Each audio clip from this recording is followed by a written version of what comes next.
Hello friends, ఈ వీడియోలో మీకు డిజిటల్ లెసన్ ప్లాన్ అనేది మనం ఎలాగా క్రియేట్ చేసుకోవాలి, వాటిని ఎలాగా మనము పీడిఎఫ్లోకి ఫార్మేట్లోకి చేంజ్ చేసుకోవాలి, వాటిని మనము ఎలాగ జెరాక్స్ కాపీస్ తీసుకొని స్కూల్లో పెట్టుకొని వాటిపై మనం ఎలాగ రాసుకోవాలి అనేది మీకు క్లియర్గా ఈ వీడియోలో తెలియజేయాలనుకుంటున్నాను.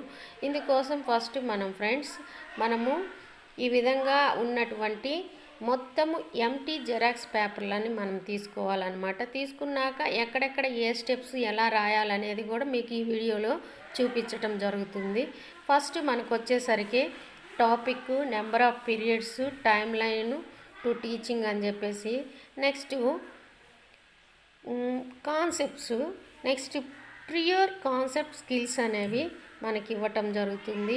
నెక్స్ట్ లెర్నింగ్ అవుట్కమ్స్ అనేవి మనం గమనించటం జరుగుతుంది ఫ్రెండ్స్. నెక్స్ట్ ఈ టేబుల్ ఫార్మెట్, మనం ఈ విధంగా ఉన్న టేబుల్ ఫార్మెట్లో అన్నీ ఇవి అక్కడ మనకి లెసన్లో ఉన్నవన్నీ ఫిల్ చేసుకోవటం జరుగుతుంది పేజ్ వైజ్ అన్నమాట.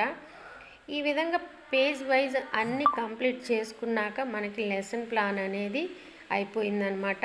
దీన్ని చెక్ ఫర్ అండర్స్టాండింగ్ క్వశ్చన్స్, ఈ చెక్ ఫర్ అండర్స్టాండింగ్ క్వశ్చన్స్ కింద మనకి 3-4 సైడ్ హెడ్డింగ్స్ వస్తున్నాయి అన్నమాట. వీటిల్ని కూడా మనం బై హ్యాండ్ రాసుకోవాల్సి వస్తుంది. నెక్స్ట్ టీచింగ్ లెర్నింగ్ మెటీరియల్స్ ముందులో రాయొచ్చు, లాస్ట్లో రాయొచ్చు. Thanks for watching my video friends. Please subscribe Sharada Koduri joyful lessons for more updates and lesson plans.